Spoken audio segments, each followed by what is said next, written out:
This morning, I turned on NPR's Up First, a short podcast that many people listen to start the day. It's one of the top podcasts in the country, actually, news-wise.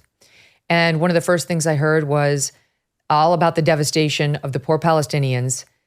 Said something, I think they said 6,000 dead, a number that has not been verified. They didn't even bother to source it. I mean, at least the other papers said, according to Palestinian Health Ministry, which we now know is Hamas, and all these papers were embarrassed having run with that hospital attack. But even today, she didn't even bother to source it on NPR, just 6,000 Palestinians dead. Really? Are there? According to whom? Who says who? So you have the media working against you and the Hollywood crowd here in America working against you. And this growing leftist belief on college campuses and beyond that Israel's an occupier, that Israel's created an apartheid state, that this boils down to skin color. And so there is a PR war that needs to be waged, and Hamas is very good at it. So what does Israel do on that front? First of all, I think, let me just say something about the unrest on campuses and some of these protests around the world and some of these media outlets like the BBC. I can't help but see beyond or beneath the anti-Semitism to locate a deep self-loathing. These people not only hate Israel, they hate their own country. They hate their own civilization. And they understand something that should be just understood by everybody, that this is not a war between Israel and Hamas. It's a war between civilization and evil. Their problem is they view their own civilization as evil. And somehow in a Christian universe, Hamas becomes good. And that's precisely what's going on in these campuses. Ask these same people who are protesting for Israel's destruction, whether they think America is a force for good in the world, whether America is an exceptional country, whether America stands for anything worthwhile. I think you'll get a very similar answer. That's my gut feeling. You agree with me, Megyn? I do, I'm sure 100%. Yeah. As for the media wars, that's something I've been dealing with, for a very long time. And it works like this. Hamas knows, even with the horrendous attacks of October 7th, 8th, with all the rocket fire, and I'm sitting here in Jaffa, and we are hit by rockets pretty much every day. Last night was a particularly heavy barrage. With all of their rockets, with all of their massacres and tortures and mutilations and burning, they can't destroy us. They'll come close to destroying us. So what's their plan? Their plan is to have a military tactic that serves a media, a diplomatic, and legal strategy. I shall explain. So they break through our border, they kill our people, they shoot rockets. At the end of the day, the rockets can't cause much damage. We shoot back, and they don't invest a penny in civil defense. There's no bomb shelters in Gaza. There's no sirens that go off that warn people, right? Unlike in Israel. I'm actually talking to you from inside my bomb shelter here. I don't know if you can see the books behind me. Don't let them fool you. There's a bomb shelter, and we all have bomb shelters. So they're not investing in that. The siren system is very advanced. It's on our cell phones. It's outside. They don't have any of that. So Hamas wins twice. It gets to kill our people, and then it gets us to kill their people and get NPR talking about it. Now that creates protests around the world, particularly in Europe. And that in turn translates into pressure on government. So the media strategy then turns into a diplomatic strategy.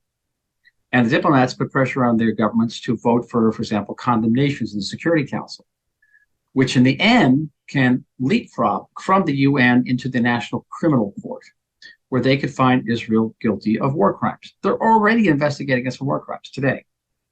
And then the International Criminal Court announces that there's a boycott and blockade of Israel, which will deny us the right to defend ourselves and actually ultimately deny us the right to exist as a sovereign Jewish state.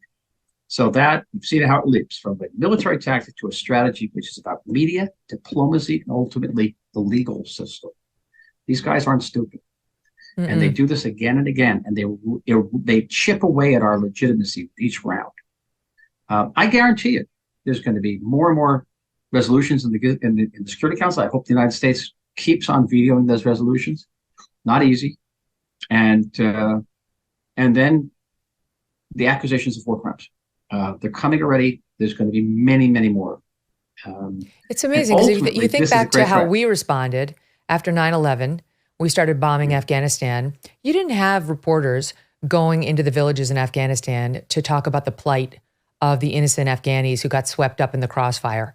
And nor do we believe that they were using civilians in the way that Hamas uses them over there. But only with the Israel-Palestinian conflict does the media rush in to try to talk about the effect of each and every bomb that Israel launches. Each and every bomb is a war crime because of this, because of that, without giving the context of the fact that Hamas uses civilians as human shields. Israel does everything within its reasonable power to stop civilians from being targeted. Hamas does the opposite.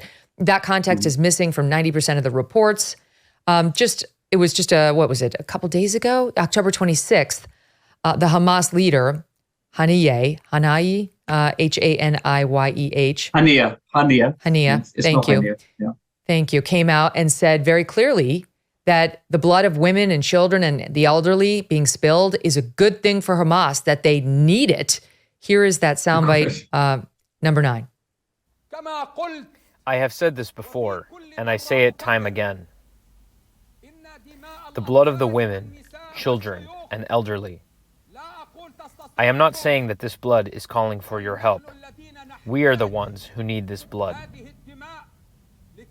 So it awakens within us the revolutionary spirit. So it awakens within us resolve. So it awakens within us the spirit of challenge and pushes us to move forward. And yet, Ambassador, what you have, again, is the Western reporters going in there like another Israel's killed this many civilians in Gaza, not verifying the numbers, not including any context, not acknowledging this is all part of Hamas's plan. Yep. So, listen, again, I've been involved with this many years, and I serve on an interministerial committee on this. And I'm sort of the hard guy on this committee because people talk about, well, we've got to invest more in trying to convince this campus or trying to convince that newspaper of the righteous of our cause. And I said, okay, we should do that. We also have to keep in mind that at the end of the day, we are the Jewish state, which means we will be judged by a completely different set of standards. The United States, in its wars in Iraq and Syria and Afghanistan, killed tens of thousands of civilians. Even the New York Times reported on that. Right? And the rules of engagement were much more lenient than our rules in terms of trying to avoid civilian casualties. America's not held to that standard. Nobody is. We alone are held to the standards. And if you look at that, the Barry Weiss Substack, that's what I call the second war against the Jews. I go into the press handling of Israel and show how the press's treatment of Israel, particularly in this conflict, reflects medieval anti-Semitic tropes. It's the innocent Jew is an oxymoron. Jews are guilty by birth, belief, and ancestry of deicide. Jews are guilty of the massacre of the innocents in the book of Matthew. Jews are, everything's blood libel, the classic blood libel of the Middle Ages is played out on these pages. Some people take CBD for better sleep or less stress and more calm. Some take it for pain relief, better energy, or better focus and concentration. Today, I want to tell you about CB Distillery and their over 2 million satisfied customers. According to a poll of their customers, 90% reported they sleep better with CBD. 81% said CBD helps with stress, and 80% said CBD helps with aches and pain after physical activity. If you struggle to get a good night's sleep, if you're dealing with too much stress and could use a little calm in your life, if you suffer from pain and discomfort, especially after physical exercise, you could give CBD a try from cbdistillery.com. Use my 20% discount by visiting cbdistillery.com. Enter my initials MK to get your discount. No prescription required. That's cbdistillery.com. Promo code MK for 20% off. cbdistillery.com. Hey, thanks so much for watching. If you like what you just saw, hit the subscribe button for more clips and full episodes.